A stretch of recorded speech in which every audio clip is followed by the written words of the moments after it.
সাহাবীরাও সামনে যাচ্ছে নবীজি পিছনে পিছনে তাদের দিকে লক্ষ্য করে করে যাচ্ছে। অদস্ত যারা মক্কা মদিনায় গিয়েছেন, উমরায় গিয়েছেন, বড় হজে গিয়েছেন, তারাই দেখতে পারবেন মসজিদে নববীর পাশেই একটা গোরস্থান আছে যার নাম হলো জান্নাতুল বাকি গোরস্থান। ওই সাহাবীরা জান্নাতুল বাকি গোরস্থানের মধ্যে যাইয়া বাচ্চাদের মতো দুই চোখের পানি ছাইরা এতিমের মতো কান্নাকাটি করা শুরু করে দেয়। আপনার আমার নবী আকায়ে নামদার তাজেদের মদিনা সরকারে দো আলম জনাবে মুহাম্মদুর রাসূলুল্লাহ সাল্লাল্লাহু আলাইহি ওয়াসাল্লাম পাখির ডানার মতো দুইটা হাত মেলে পিছন দিক দিয়ে সাহাবায়ে কেরামদের কাঁধের ভিতরে দুইটা হাত মোবারক রেখে সাহাবীদেরকে ডাক দিয়ে বলে, বন্ধু মা ইউবকি কাশা, কেন তোমরা নামাজ ছেড়ে তোমরা মসজিদ নববী থেকে বের হয়ে গেছো? কবরস্থানের মধ্যে তোমরা কেন চলে আসছো? কেন তোমরা কান্নাকাটি করতেছো? এমনিতেই সাহাবায়ে কেরাম নবীজিকে জড়ায়া দইরা নবীজির কপাল মোবারকের মধ্যে চুমু খায় আর হাত মোবারকের মধ্যে চুমু খায় আর ডাক দিয়ে বলে, ইয়া রাসূলুল্লাহ, আপনি বলেছেন যারা পিতা মাতার খেদমত করে করে সন্তুষ্ট করতে পারবে এরা একমাত্র মালিকের মালিকের বন্ধু হয়ে যাবে, আল্লাহর বন্ধু হয়ে যাবে। ইয়া রাসূলুল্লাহ, ইয়া হাবিবাল্লাহ, আপনি তো আজকে এই ওয়াজ করেছেন, এর আগে এই ওয়াজ আপনি করেন নাই। ইয়া রাসূলুল্লাহ, ইয়া হাবিবাল্লাহ, আমরা কি আল্লাহর বন্ধু হতে পারবো না? আমরা কি আল্লাহর ওলি হতে পারবো না? আমরা কি আল্লাহর দোস্ত হতে পারবো না? নবীজি ডাক দিয়ে বলে, সাহাবীরা কেন, কি হয়েছে? এমনিতেই সাহাবায়ে কেরাম ডাক দিয়া বলে, ইয়া রাসূলুল্লাহ, ইয়া হাবিবাল্লাহ, ও গো নবীজি, ওই যে কবরখানা একটু তাকায়া দেখেন, ওই কবরখানার মধ্যে আমার জনম দুঃখিনী মা শুয়ে আছে। ওই কবরখানার ভিতরে আমার জন্মদাত্রী বাবা শুয়ে আছে। আমার এই দুইটা হাত দিয়া বাবাকে মাকে কবরস্থ করলাম। কবরের ভিতরে নামাইয়া বাবার চেহারা থেকে কাফনের কাপড়টা সরাইয়া নিষ্ঠুর পাশালের মতো কবর থেকে লাফ দিয়ে আবার জমিনের উপরে উঠে গেলাম। ইয়া রাসূলুল্লাহ, ইয়া হাবিবাল্লাহ, দুনিয়াতে মা নাই বাবা নাই, মার খেদমত করতে পারবো না, বাবার খেদমত করতে পারবো না, তাহলে কি আমি আল্লাহর বন্ধু হতে পারবো না? যেই মাত্র এই কথা বলেছে নবীজি সহ্য করতে পারে নাই। আমার নবীর চাইতে এদিন জমিনের উপরে আর কেউ ছিল না। আরে এমনিতেই নবীও কাঁদে, সাহাবীরা কাঁদে, আসমানের ফেরেশতারা কাঁদে, জমিনের ফেরেশতারা কাঁদে। আমার নবীজি ডাক দিয়ে বলে, সাহাবীরা রে, তোমরা তো তোমাদের মা বাবাকে 40 বছর পর্যন্ত পেয়েছ, কেউ কেউ 30 বছর পর্যন্ত পেয়েছ, আবার কেউ কেউ 50-60 বছর পর্যন্ত পেয়েছ। আমি মুহাম্মদুর রাসূলুল্লাহ সাল্লাল্লাহু আলাইহি ওয়াসাল্লামের দিকে তাকায়া দেখো, আমি মুহাম্মদ আমার মার গর্ভে যখন 6 মাস, এই পৃথিবী থেকে আমার বাবাকে আমার মালিক দুনিয়া থেকে নিয়ে গেছে। আমার যখন 6 বছর বয়স, আমার মাকে দুনিয়া থেকে নিয়ে গেছে। আমার 8 বছর বয়স সর্বশেষ আশ্রয়স্থল আমার দাদা আব্দুল মুত্তালিবকেও দুনিয়া থেকে নিয়ে গেছে। মা কি জিনিস, বাবা কি জিনিস আমি মুহাম্মদ আমার বাবার আদর আমি কখনো পাই নাই, আমার মার আদর আমি কখনো পাই নাই। এমনিতেই নবীজি ডাক দিয়া বলে, হাদিসের মধ্যে আসছে, লম্বা চূড়া ঘটনা সংক্ষেপ করে দিচ্ছি। একদিনকার ঘটনা, মক্কার অলিতে গলিতে আসরের নামাজের পরে শিশু মুহাম্মদ 6 বছর বয়সে আহারে খেলাধুলা করে এমনিতেই সন্ধ্যা হয়ে যায়। আমি জানি না এই মজলিসের ভিতরে কার মা নাই বাবা নাই। আহারে আমার দিকে তাকায়া দেখো, এই 31 বছর বয়সে, অল্প বয়সে, জীবনের অল্প বয়সে মাকে হারাইছি, বাবাকে হারাইছি। আহারে বাবার চিকিৎসা করতে গিয়ে কুমিল্লার হোমনার জমিনে যত সম্পদ ছিল বাড়ি গাড়ি সব বিক্রি করে দিয়েছি। দুনিয়া থাকার জায়গা না, একবার পর এক হসপিটাল থেকে আরেক হসপিটাল নিয়ে গেছি। মাগার টাকায় আমার বাবাকে দুনিয়ায় রাখতে পারে নাই, দুনিয়ার ধন সম্পদ আমার বাবাকে রাখতে পারে নাই। দুনিয়ার সর্বস্ব ত্যাগ করে টাকা পয়সা আওলাদ করে মার ক্যান্সারের চিকিৎসা করেছি, কিন্তু ক্যান্সার ভালো হয় নাই। জরায়ু ক্যান্সারে আমার মা 2021 সালে দুনিয়া থেকে চলে গেছে। 2024 সাল 5 আগস্ট সকালবেলা আমার বাবা 2টা কিডনি নষ্ট হয়ে চলে গেছে।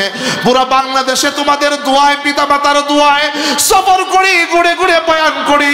আমার কোনো যোগ্যতা নাই, কোনো সুর সারাইত নাই, এলেম নাই, হেলেম নাই। প্রতিদিন রাত্রে হাজার হাজার মানুষ আমার কণ্ঠে বয়ান শুনে। ও দোস্ত, এটা কেবলমাত্র শুধুমাত্র মার দোয়া, বাবার দোয়া।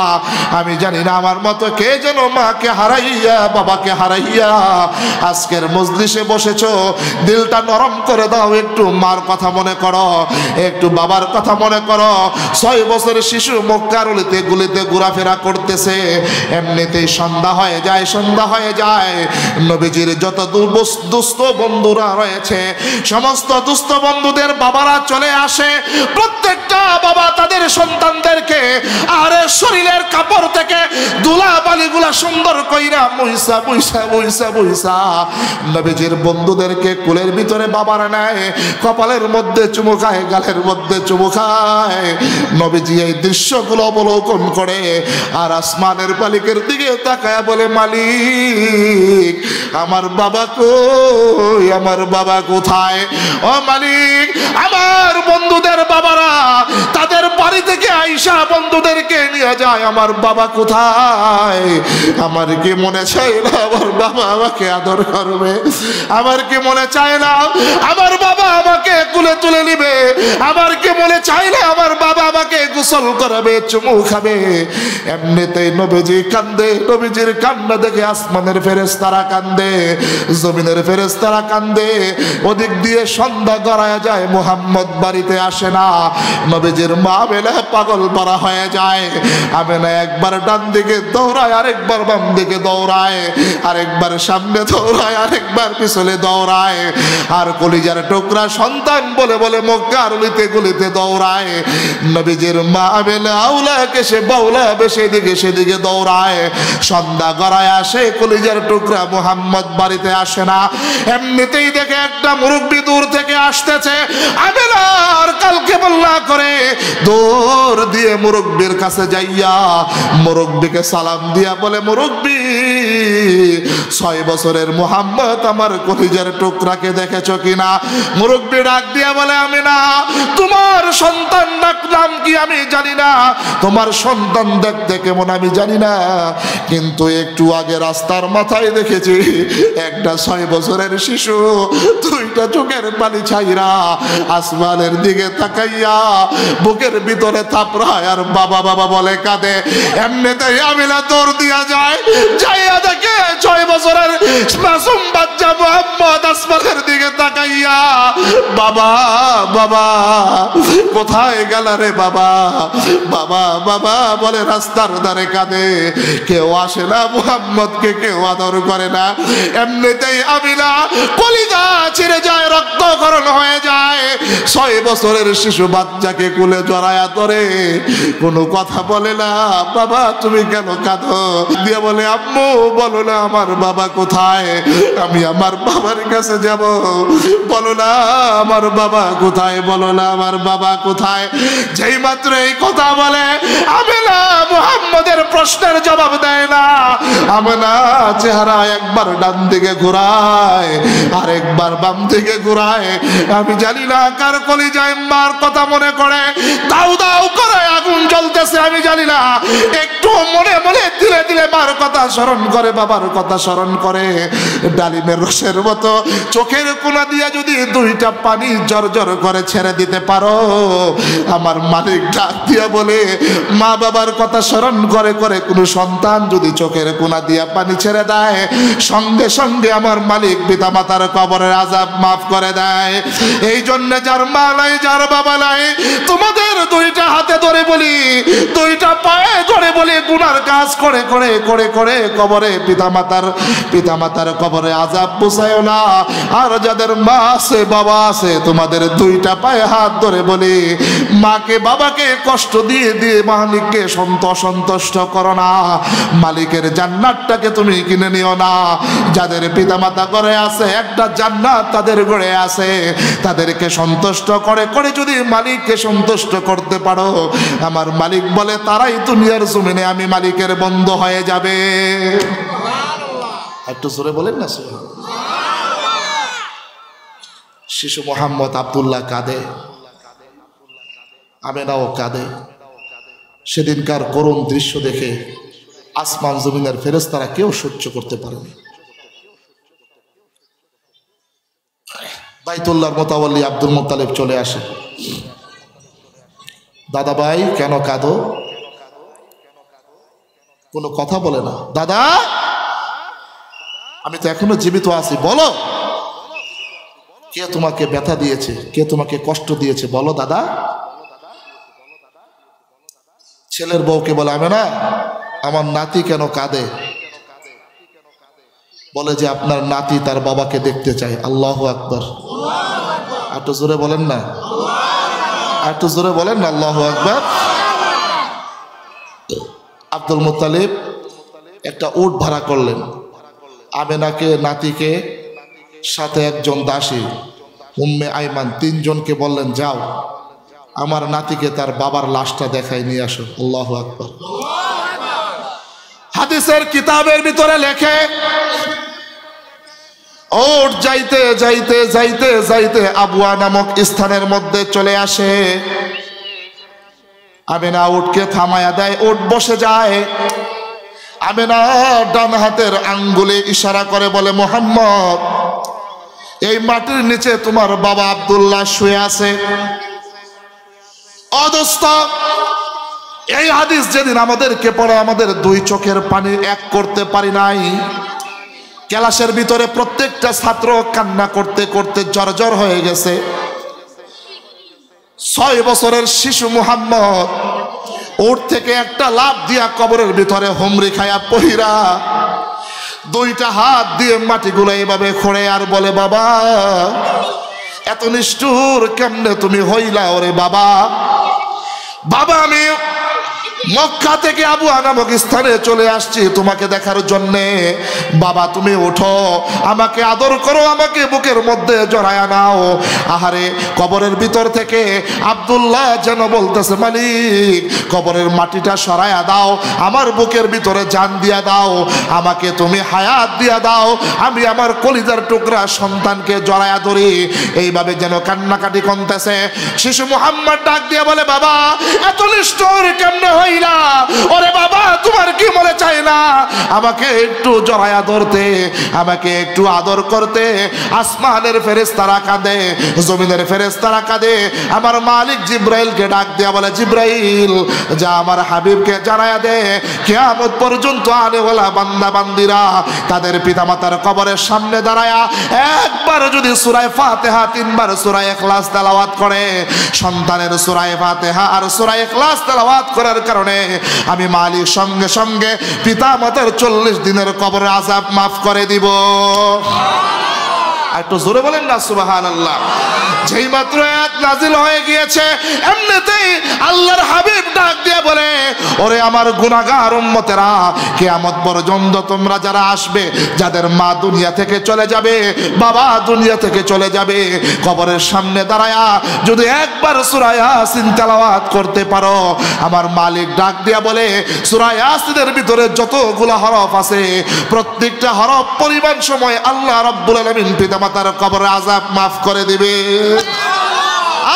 নিষ্ঠুর সন্তান এই সাউন্ড বাড়ান না, আমি তো সাউন্ড খাইতেছে, আমার কষ্ট করতেছে। নিষ্ঠুর সন্তান, এই সন্তানদেরকে আমার মা একটু দিনের কান দিয়ে বুঝবেন। মা এই সন্তানদেরকে 10 মাস 10 দিন গর্ভ ধারণ করেছেন।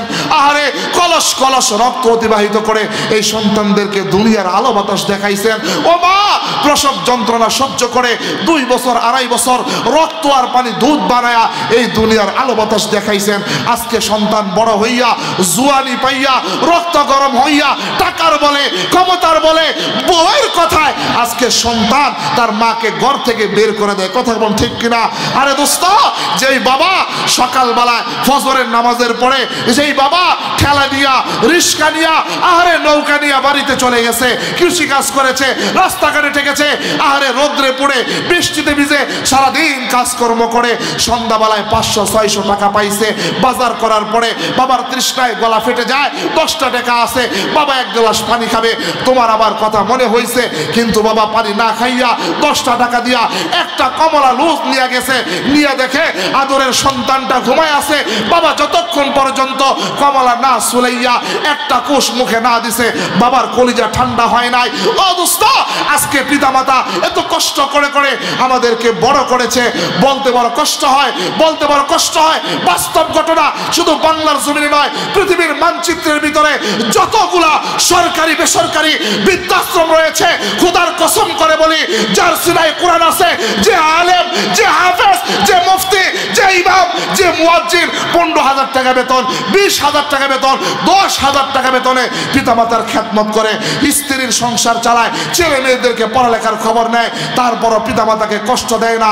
সরকারি বেসরকারি বাজেটে যতগুলা বৃদ্ধাশ্রম রয়েছে, খোদার কসম করে বলি, ওই বৃদ্ধাশ্রমে যতগুলা বাবা আর মা দুঃখে দুঃখে মরতে দেখা যায়, প্রত্যেকটা সন্তান হয় শিল্পপতি, না হয় ডাক্তার, ইঞ্জিনিয়ার, ব্যারিস্টার, সাংবাদিক।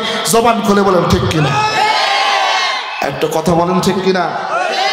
এই জন্য আমাদেরকে মানুষ হতে হবে। মানুষ মানুষ মানুষ হতে হলেই এই যে আজকে এই যে মাদ্রাসা, এই যে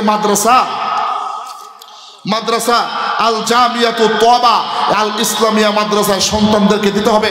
আমি বলি না পুরো বাংলার জমিনে ঘুরে ঘুরে, আমি বলি না আপনার সন্তানকে কোরআনের হাফেজ বানান, আলেম বানান, মুফতি মুহাদ্দিস বানান, এই কথা আমি বলি না দোস্ত। শুধুমাত্র কেবলমাত্র একমাত্র এই কথাটাই আমি বলি, ছোট্টবেলা আপনার আমার কলিজার টুকরা সন্তান যখন আব্বু আম্মু বলা শুরু করবে, ঠিক সেই মুহূর্তে আল জামিয়াতুত তওবা মাদ্রাসায় পাঠিয়ে দিবেন। শুধুমাত্র কেবলমাত্র কোরআনের মালাটা গলার মধ্যে ঝুলায় দিবেন। এই কোরআনের মালা নিয়ে হাই স্কুলে যাবে, প্রাইমারিতে যাবে, ভার্সিটিতে যাবে, ডাক্তার, ইঞ্জিনিয়ার, ব্যারিস্টার হবে। খোদার কসম করে বলি, ছোট্টবেলায় আপনার আমার কলিজার টুকরা সন্তান কোরআনের মালা গলায় লাগার কারণে ডাক্তার, ইঞ্জিনিয়ার, ব্যারিস্টার যা মনে চায় তা হবে। সেইটা জানোয়ার হবে না, আনোয়ারে রূপান্তরিত হবে। কথা কোন ঠিক কিনা? আর কি চলবে? কথা কর না কেন? চলবে।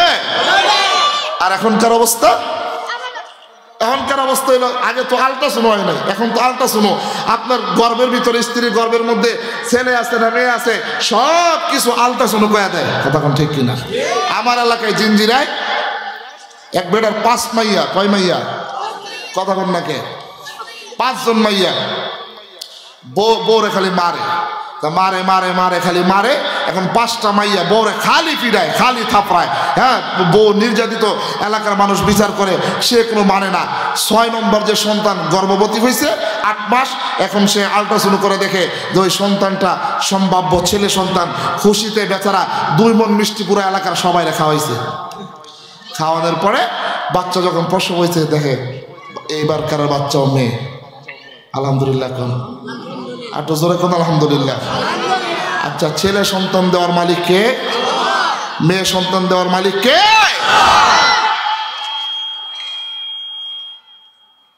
এখন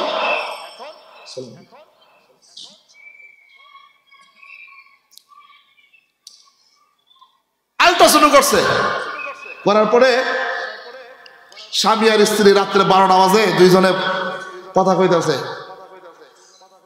স্বামী জিগায় প্রাণের স্ত্রী, কয় কি তোমার গর্ভে যে সন্তানটা আছে, এই সন্তানটা যদি মেয়ে হয় তাহলে কি বানাইবা? স্ত্রী ডাক দিয়া কয়, কে জানেন না? কয় না, এই পৃথিবীতে যত গায়িকা নায়িকা আছে আমার সব চাইতে বেশি পছন্দ হয় মমতাজ আপারে। আমার গর্ভে যদি কন্যা সন্তান হয়, এটার আমি মমতাজ বাজাবো। চিৎকার মেরে বলেন নাউজুবিল্লাহ। চিনছেন নি মমতাজ রে? কথা কন না কে? বাংলাদেশের সংসদ সদস্য না? এখন কই আছে? হ্যাঁ, কই আছে এখন? শেখ হাসিনার সামনে দাঁড়ায় বুখারী, মুসলিম, আবু দাউদের হাদিস শোনাইতো। কত বড় আলেম। এখন স্ত্রী বলে, স্বামী, কয় কি সন্তানটা যদি ছেলে হয় তাহলে কি বানাইবা? তো জানোস না, সাকিব আল হাসান বানানো। নাউজুবিল্লাহ বলেন না। আমার সময় একবার সংক্ষিপ্ত, যেই কথা বলতে চাইতেছিলাম, এখন দেখবেন এই ছেলে আর মেয়ে একটা সন্তান হয়েছে, মাত্র আব্বু আম্মু কথা শিখছে, এই মাত্র আপনার স্কুলে পাঠায় দিছে, ওই যে নার্সারি স্কুলে পাঠায় দিছে। নার্সারি স্কুলে সম্মানিত উস্তাদ বৃন্দরা, শিক্ষক মন্ডলীরা, আপনার আমার কলেজের টুকরা সন্তানকে দেখবেন কত সুন্দর করে শিখা দেয়। হাট্টি মাটিম টিম টিম তারা মাঠে পারে টিম, তাদের খারা দুটো সিং তারা হাট্টি মাটিম টিম। কথা কোন ঠিক কিনা? জবান করে বলেন ঠিক কিনা? আচ্ছা কম তো দেখি, আতা গাছের তুতা পাখি ডালিম গাছের বউ, এতটা কি তবু কথা কও না কেন বউ? ওই দেখা যায় তাল গাছ, ওই আমাদের গা, ওইখানেতে বাস করে কানাবগির চা। আপনি গো পড়ায় নাই, আমারে পড়াইছে। আচ্ছা কম তো দেখি, আতা গাছের তোতা পাখি, এরপরে হাট্টি মাটিম টিম নামে কোনো পশু এই পৃথিবীতে আছে? পূর্বে ছিল, ভবিষ্যতে আসবে। আচ্ছা আপনার আমার কলিজার টুকরা সন্তানটা জীবনের প্রথম শিক্ষা সত্য না মিথ্যা? কথা বলেন। এই মিথ্যা শিক্ষা দেওয়ার পরে এই সন্তান হাই স্কুলে যাবে, প্রাইমারিতে যাবে, কলেজ ভার্সিটিতে যাবে, ডাক্তার ইঞ্জিনিয়ার ব্যারিস্টার হবে। ওই ছোট্টবেলা মিথ্যা শিক্ষায় শিক্ষিত হওয়ার কারণে এই সন্তান কখনোই আনোয়ার হবে না, যার রূপান্তরিত হবে। কথা কোন ঠিক কিনা? এই জন্য সন্তান জন্ম দেওয়ার পরে পিতামাতার দায়িত্ব আছে সন্তানের প্রতি। আপনি যদি আপনার দায়িত্ব পুঙ্খানুপুঙ্খভাবে পালন করেন, তাহলে এই সন্তান বড় হলেও সন্তানের উপরে যে দায়িত্ব পিতামাতার উপরে, সন্তানও পুঙ্খানুপুঙ্খরূপে এই পিতামাতার দায়িত্ব পালন করবে। কথা কোন ঠিক কিনা? আপনার আমি আজকালকার কি অবস্থা দেখবেন, আমাদের মা বোনেরা তার সন্তানদের খাবার খাওয়ায়, টিকটক দেখা। কথা কোন নাকি? সন্তান খাইতে চায় না, মোবাইলে টিকটক ছাইরা দেয়, টিকটকের ভিতরে বাস সাইয়া গান চলে, বাচ্চা এক মুখে এক দৃষ্টিতে তাকায় থাকে, বাস টিকটক দেখে। আর বাচ্চা কি খায় না খায় এই টিকটক দেখা বড় হয়। বড় হওয়ার পরে এই টিকটক করা ছেলে, তার সন্তান, এই ছেলে স্ত্রীর কথায় এবং এই টিকটকের নাচ নাগরি দেখার কারণে তার পিতামাতাকে শেষ বয়সে বৃদ্ধাশ্রমে ঘাড় ধাক্কা দিয়ে ঘর থেকে বের করে দেয়। কথা কোন ঠিক কিনা? এই জন্য আমাদের সমাজের ভিতরে এখন সুশিক্ষা, শিক্ষিত মানুষের অভাব অনেক বেশি। কথা কোন ঠিক কিনা? ওরা হলো দেশের লাগি মহামারীর মতন, ফাইলে কলম ঠেকাইয়া করে ওরা নির্যাতন। কথা কোন নাকি? হ্যাঁ, ওরা হলো দেশের লাগি মহামারীর মতন, ফাইলে কলম ঠেকাইয়া করে ওরা নির্যাতন। ঘুষের টাকায় ওদের ভুরি, ঘুষের টাকায় ওদের ভুরি করে যে টান টান। ওরা শিক্ষিত শয়তান, ওরা শিক্ষিত শয়তান। কথা কোন ঠিক কিনা? এই শিক্ষিত সমাজে, এই শিক্ষিত মানুষের সমাজটা বড় গিয়েছে। এই জন্য আজকে শিক্ষিত সমাজ থেকে আমাদেরকে সুশিক্ষায় কোরআনওয়ালা সমাজ করতে হবে, কোরআনওয়ালা সন্তান করতে হবে। ঘরে ঘরে কোরআনের আলো, কোরআনের বাতি জ্বালাতে হবে। কথা কোন ঠিক কিনা? আমি যেই কথা বলতে চাইতেছিলাম, আমার হাবিব ডাক দিয়া বলে, জমিনের উপরে কেউ যদি তিনটা কাজ করে, তিনটা কাজ করে করে করে করে যদি মৃত্যু হয়ে যায়, মৃত্যু নামক দরজা দিয়া কবরে আসতে দেরি হবে, আমার মালিক তাদেরকে বন্ধু বানায় কবরটা জান্নাতের টুকরা বানাইতে দেরি করবেন না। এর মধ্যে এক নম্বর হলো পিতামাতার খেদমত। এই জন্য দোস্ত, যাদের মা আছে, বাবা আছে, মেহেরবানি করে তাদের দুইটা পায়ের মধ্যে আমি হাত রেখে বলে যাই, পিতামাতাকে জীবনে কখনো কষ্ট দিয়েন না। পিতামাতা কত কষ্ট করে তোমাকে আমাকে মানুষের মতো মানুষ করেছে। এই জন্য তোমাদের সকলের পায়ের মধ্যে দুইটা হাত রেখে যাই। আল্লাহ রাসূল বলেন, আল জান্নাতু তাহতা আকদামিল উম্মাহাত। আহারে, নেতাকে খুশি করলা, বসকে খুশি করলা, মসজিদের ইমাম সাহেবকে খুশি করলা, পীর সাহেবকে খুশি করলা। মাকে খুশি করতে লাখ লাখ টাকা লাগে না, হাজার হাজার টাকা লাগে না, বোয়াল মাছের মাথা খাওয়ানো লাগে না, দেশি মুরগি আর হাঁস খাওয়ানো লাগে না। মাকে একটা আপেল নিয়ে যাইয়া আপেলটা কাইটা মুখের মধ্যে উঠাইয়া দিবা, আর মাকে সালাম দিবা, মার কথাবার্তা বলবা, মার শরীরের অবস্থা জিজ্ঞাসা করবা। এমনিতেই দেখবা মা কি খুশি হয়ে যায়। মা যখন খুশি হয়ে যায়, মুখ দিয়া দোয়া করা লাগে না, চোখ দিয়া কিছু বলা লাগে না, অন্তরে অন্তরে ছেলের জন্য যেই দোয়া করে দেয়, খোদার কসম করে বলি, এই পৃথিবীতে মার দোয়ার কারণে, এই পৃথিবীতে যারা বড় হয়েছে একমাত্র মার দোয়ার কারণেই বড় হয়েছে। কতক্ষণ ঠিক কিনা? তাহলে আল্লাহর ওলি হতে হলে এক নম্বর আমল কি করতে হবে? কথা বলে, পিতামাতার খ্যাতমত। 2 নম্বরে আল্লাহ রাসূল জানায়া দেয়, ও সাহাবীরা যারা আল্লাহর বন্ধু হতে চাও, আল্লাহ রাব্বুল আলামিন কোরআনের আয়াত নাজিল করে জানিয়ে দিয়েছে, মাসালুল লাযিনা ইউনফিকুনা আমওয়ালাহুম ফি সাবিলিল্লাহি কামাসালি হাববাতিন আম্বাতাত সাবআ সানাবিলা ফি কুল্লি সুমবুলাতিন মিআতু হাব্বা ওয়াল্লাহু ইউদাইফু লিমান ইয়াশা ওয়াল্লাহু ওয়াসিউন আলিম। 2 নম্বর আমল হলো, ও সাহাবীরা তোমরা দুনিয়া থেকে চলে যাবা, মরণ পর্যন্ত যতদিন দুনিয়াতে জীবিত থাকবা, একটা টাকা করে হলেও আল্লাহর রাস্তায় দান করে করে আল্লাহর বন্ধু হয়ে যাবা। যেই মাত্র এই কথা বলেছে, মরণ পর্যন্ত যারা আল্লাহর রাস্তায় একটা টাকা করে প্রত্যেক দিন দৈনন্দিন 7 দরজায় দান করে, এরাই আসমানের নিচে জমিনের উপরে আল্লাহ তাআলার বন্ধু হয়ে যায়। যেই মাত্র এই কথা বলেছে, হাদিসের ইতিহাসের কিতাবের ভিতরে লেখে, হযরতে আলী রাদিয়াল্লাহু তাআলা আনহু দাঁড়ায়া যায়। এমনিতেই হযরতে আলী রাদিয়াল্লাহু তাআলা আনহু বাবরি চুল টানতে থাকে, বুকের ভিতরে থাপড়া থাপড়ি করা শুরু করে দেয়, আর চিৎকার চেঁচামেচি শুরু করে দেয়। সাহাবায়ে কেরাম জিজ্ঞাসা করে, আলী কিছুক্ষণ পরেই তো জুমার নামাজ আদায় করা হবে, তুমি কেন এমনি কান্নাকাটি করতেছো? পাগলের বেশে আওলাকে সে কান্নাকাটি করতেছো, চিল্লাচিল্লি করতেছো, আলী রে তুমি বসে যাও। হযরতে আলী আরো কান্না বাড়ায়া দেয়। নবীজি ডাক দিয়া বলে, আলী মা ইউবকি কাশা, তোমার কান্নার কারণটা কি? কেন তুমি কান্নাকাটি করো? হযরতে আলী ডাক দিয়া বলে, ইয়া রাসূলুল্লাহ, ইয়া হাবিবাল্লাহ, আসমানের নিচে জমিনের উপরে এই পৃথিবীর যতগুলো মানুষ বসবাস করে, মক্কা মদিনায় যতগুলো মানুষ বসবাস করে, সকলে যদি নাও জানে আমার পরিবারের সম্পর্কে, আপনি তো আমার পরিবারের সম্পর্কে অবগত আছেন, সব কিছু যাই না শুই না আপনার কলিজার টুকরা খাতুনে জান্নাত ফাতেমাতুজ জোহরা রাদিয়াল্লাহু তাআলা আনহাকে আমার হাতের মধ্যে উঠায়া দিয়েছেন। আপনি তো জানেন আমি আলী কত গরিব, আমি আলীর কোনো টাকা নাই, পয়সা নাই, ধন নাই, সম্পদ নাই, আমি আলী কি দিয়ে আল্লাহর বন্ধু হব? ইয়া রাসূলুল্লাহ, ইয়া হাবিবাল্লাহ, আমি আলীর পরনে যেই জুব্বাটা আছে, এই জুব্বা ছাড়া আমি আলীর আর কোনো কিছু নাই। ইয়া রাসূলুল্লাহ, আমি কি আল্লাহ তাআলার বন্ধু হতে পারবো না? ইয়া রাসূলুল্লাহ, যখন এশারের নামাজ আদায় করার পরে সকল মানুষ যখন ঘুমিয়ে যায়, মদিনা যখন স্তব্ধ হয়ে যায়, পাখির ডানাগুলি যখন পাখির কিচির মিচির বন্ধ হয়ে যায়, ঠিক সেই মুহূর্তে আমি আলী মদিনার ওই কূপের ভিতরে নামি নাইমা আমার জুব্বাখানা খুলি, আমার লজ্জা স্থান কূপের ভিতরে আমি ডুবন্ত রাখি। আমি আলী নিজে হাত দিয়া সারাদিন পরনেওয়ালা এই জুব্বাটাকে নিজের 2 হাত দিয়া কসলায়া কসলায়া কসলায়া কসলায়া ধুইয়া, এই জুব্বাটাকে আমি কসলায়া ধুইয়া নিংরায়া আমি ওই তারের ভিতরে লটকায়া দেই। তাহাজ্জুদের সময় পর্যন্ত আমি আলী কূপের ভিতরে লজ্জা স্থান সহ ডুবে থাকি। যেই মাত্র তাহাজ্জুদের সময় হয়ে যায়, ইয়া রাসূলুল্লাহ, ইয়া হাবিবাল্লাহ, আমার ওই আদা কাঁচা জুব্বাটা পইরা মালিকের দরবারের সামনে তাহাজ্জুদে দাঁড়ায় যায়। এই জুব্বাটা দিয়া ফজর পড়ি, যোহর পড়ি, আসর পড়ি, মাগরিব পড়ি, এশা আদায় করি। ইয়া রাসূলুল্লাহ, এই জুব্বা ছাড়া আমার কোনো কিছু নাই। ইয়া রাসূলুল্লাহ, আপনি বলেছেন সত্যমত একটা টাকা দান করে হলেও মালিকের বন্ধু হবে, আমি কি মালিকের বন্ধু হতে পারবো না? যেই মাত্র আলী এই কথা বলে, নবীজি 2 হাত মোবারক 2 পকেটের ভিতরে ঢুকাইলে পড়ে নবীজির পকেটে একটা খেজুর পায়।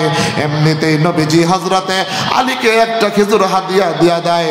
হযরতে আলী নবীজির কাছ থেকে পাওয়া হাদিয়া একটা খেজুর পাইয়া একটা গরিব দুঃখীকে একটা খেজুর হাদিয়া দিয়া আল্লাহ রাব্বুল আলামিনের বন্ধু হয়ে যায়। একটু জোরে কর না সুবহানাল্লাহ। এই আলীর করুণ ইতিহাস। ও দোস্ত, আজকে তোমার আমার কত টাকা কত পয়সা। আলী একবার বাড়িতে যায়, বাড়িতে যাওয়ার পরে দেখে স্ত্রী জ্বরে আক্রান্ত, জ্বরের কারণে দুর্বল হয়ে গেছে, স্ত্রী ঠিক করে দাঁড়াতে পারে না, বসতে পারে না। আলী ডাক দিয়া বলে, ও আমার প্রাণের স্ত্রী ফাতেমা, আমি তোমাকে বিবাহ করে আমি তোমার খেদমত করতে পারতেছি না, আমি স্ত্রীর হক আদায় করতে পারতেছি না, তুমি যদি মালিকের দরবারে স্বামীর বিরুদ্ধে আদালতে নালিশ করো, আমার জাহান্নাম ছাড়া উপায় নাই। এমনিতেই হযরতে ফাতেমা ডাক দিয়ে বলে, প্রাণের স্বামী, আমার জ্বর আক্রান্ত শরীর খুবই দুর্বল, আমি জানি না দুনিয়াতে কতদিন বাঁচবো না বাঁচবো। হযরতে আলী ও আমার প্রাণের স্বামী, আমার মনটা চায় আমি একটা ডালিম খাবো, আপনি কি ডালিমের ব্যবস্থা করতে পারবেন? হযরত আলী দুই চোখের পানি ছেড়ে দিয়েছে। টাকা নাই, পয়সা নাই, গরিব আলী ঘর থেকে বের হয়ে গেছে। সকাল থেকে সন্ধ্যা পর্যন্ত সারাদিন কাজ করে করে একটা ডালিম কেনার মতো টাকা পাইছে। ও দোস্ত, হযরত আলীর ঘরের পরিবারের সদস্যের খবর শুনো, আর তোমার আমার ঘরের পরিবারের সদস্যের আজকে কি অবস্থা। বিবাহ শাদীর দিকে তাকাইলে হাজার হাজার টাকার খাবার নষ্ট হয়। কত অপচয় আমরা করি, কত দিক দিয়ে টাকা নষ্ট করি, কত দিক দিয়ে টাকা সম্পদ নষ্ট করি। ও দোস্ত, হযরত আলী সারাদিন কাজকর্ম করে যেই টাকা পাইছে স্ত্রীর মন রক্ষা করার জন্য একটা ডালিম কিনা বাড়ির দিকে রওনা হয়েছে।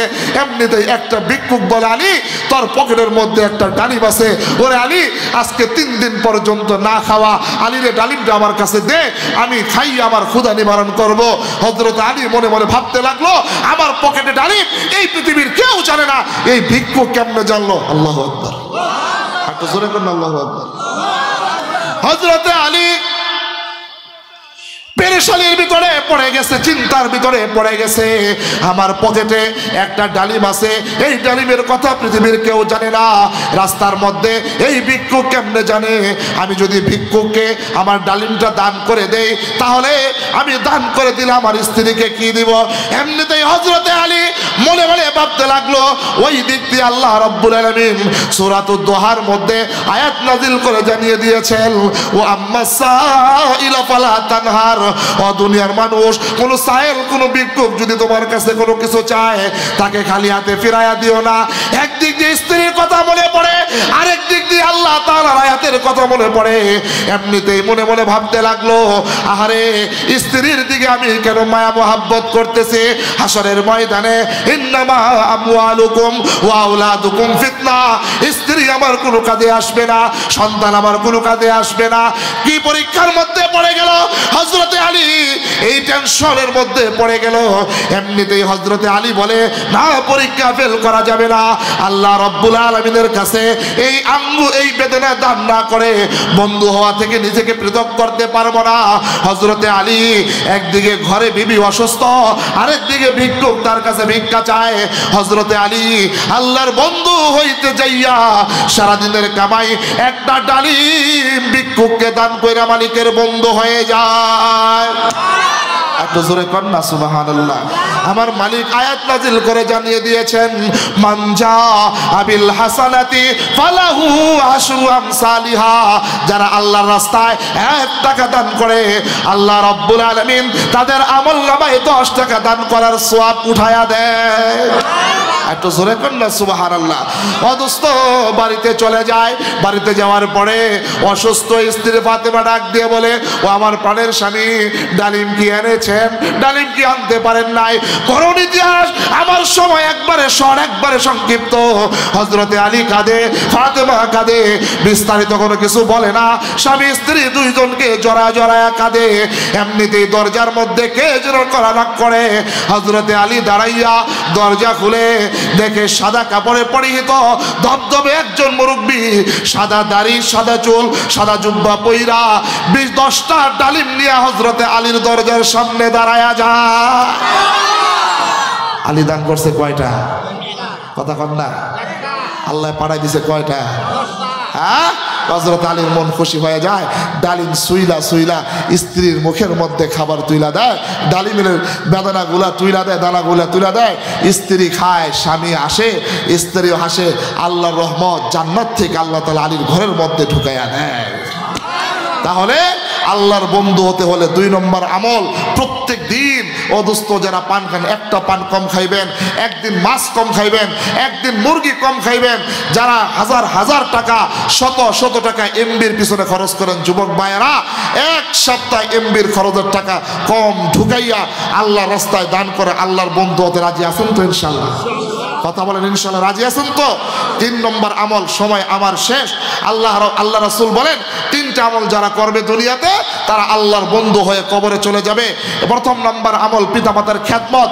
2 নম্বর আমল হলো ও দোস্ত আল্লাহর রাস্তায় দান করা। 30টা সেকেন্ডে আমি 10টা যুবক ভাই দেখতে চাই 30টা সেকেন্ডের ভিতরে যে এই মাদ্রাসার মধ্যে ছোট্ট ছোট্ট মাসুম বাচ্চা আছে, যেই বাচ্চাগুলা দোস্ত অনেকের মা নাই বাবা নাই, এতিমখানা এখানে রয়েছে, লিল্লা ফান্ড রয়েছে, আল্লাহ রাব্বুল আলামিন যারা দিয়েছেন। ও হাবিব, আপনি এতিম, আপনার মতো কিয়ামত পর্যন্ত এতিমদেরকে যারা ভালোবাসবে, যারা মহব্বত করবে, স্বয়ং আমি আল্লাহ তাদেরকে ভালোবাসবো, মহব্বত করব। রাজি আছেন না ইনশাল্লাহ? 10টা সেকেন্ডের ভিতরে 10টা যুবক মুরব্বী দাঁড়ায় কইবেন, হুজুর আপনি বলেছেন পিতামাতার খ্যাতমত করলে আল্লাহর বন্ধু হয়ে যায়। আমার মা নাই বাবা নাই, দুনিয়া থেকে চলে গেছে, আজকে হাজার হাজার টাকা কামাই, লাখ লাখ টাকা কামাই, পিতামাতাকে খাওয়ার মতো সাধ্য নাই। হুজুর আপনি বলেছেন আল্লাহ রাস্তায় দান করলে আল্লাহর বন্ধু হওয়া যায়। 10টা যুবক, আমি 1 লাখ 2 লাখ 50,000 টাকা চাবো না, 10,000 টাকা এই সময়ের ভিতরে 10,000 টাকা কিচ্ছু না দোস্ত, কিচ্ছু না। আপনি 2 মাসে দিয়ে দেন, সামনে মাহে রমজান যাকাত ফান্ডে দিয়ে দেন। 10টা যুবক চাই, 10টা মুরব্বী চাই, 10,000 টাকা করে আল জামিয়াতুত তওবা ইসলামিয়া দান করে আল্লাহর বন্ধু হবেন। আমি মুসাফির আপনাদের জন্য কলিজা ভরে দোয়া করব। যোগ্য বুজুর্গ ওলামায়ে কেরাম আসতেছেন, আল্লাহ তাআলা কবুল করেন। চিৎকার মেরে বলেন আমিন। এই যে মাদ্রাসায় ছোট্ট ছোট্ট বাচ্চারা কোরআনুল কারীম শিখতেছে, পড়তেছে, এইখানে আমি বলি না, এখনো কিন্তু বলতেছি, আপনি আপনার সন্তানকে কোরআনের হাফেজ বানান, এই কথা বলি না, শুধুমাত্র এই কথাটাই বলি, সন্তানদেরকে কোরআনের শিক্ষাটা শিখাইবেন তো ইনশাল্লাহ।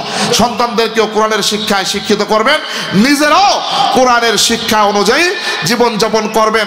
আল্লাহ রাসূল বলেন আহলুল্লাহ ওয়া আহলুল কোরআন, যারা কোরআনকে বন্ধু বানাইবে, যারা কোরআনকে বন্ধু বানাইবে তারা একমাত্র আল্লাহ তাআলার পরিবারের সদস্য হয়ে যাবে। চিৎকার মেরে বলেন সুবহানাল্লাহ। হযরত চলে আসছে, হুজুর এখন বয়ান, মেহেরবানি করে সকলে ঢুকে পড়েন, সকলে ঢুকে পড়েন, মেহেরবানি করে সকলে ঢুকে পড়েন, যুবক ভাইরা সকলে ঢুকে পড়েন, যাদের সামনে ফাঁকা জায়গা আছে মেহেরবানি ঢুকে পড়েন। হযরত চলে আসেন, উস্তাজুল আসাতিজা, বাংলাদেশের উপমহাদেশের সুনামধন্য আলেমে দ্বীন, বাংলাদেশের সমস্ত ওলামায়ে কেরামের সেরে তাজ হযরতুল আল্লাম আল্লামা মুফতি মিজানুর রহমান সাঈদ বারাকাল্লাহু ফি হায়াতি, হযরত চলে আসছেন, আপনারা সকলেই ভিতরে ঢুকে পড়েন।